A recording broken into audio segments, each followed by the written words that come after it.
There was time for a quick photo, but then it was straight down to business for the US Secretary of State. We're not asking nations to choose between the United States and China, because that's not how we operate. But Mike Pompeo is highlighting what the US sees as irresponsible actions by Beijing. Whether that's efforts to steal data across networks, which you just referred to in terms of the decision Australia made, or militarize the South China Sea, something President Xi promised the world he would not do, or engage in activities where they foist money on nations that are desperate for resources and leave them trapped in debt. Amid a deepening trade war, Foreign Minister Marise Payne admitting Australia shares some of Washington's concerns, such as intellectual property theft and industrial subsidies.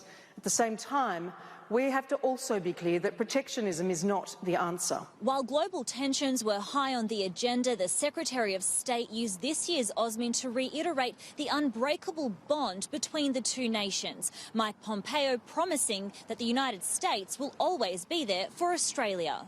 That as the US asks Australia to step up to the plate in the Persian Gulf. The purpose of our proposed operations in the Strait of Hormuz, the Persian Gulf, the Gulf of Oman has been twofold. First of all, to promote the principle of freedom of navigation and freedom of commerce through all waterways, particularly that one, number one. Number two is to prevent any provocative actions by Iran. Defence Minister Linda Reynolds says Australia is seriously considering whether to send our Navy to participate. The request that the United States has made is a very serious one, and it is a complex one. That's why we are currently giving this request very serious consideration. Stella Todorovic, Sky News, Sydney.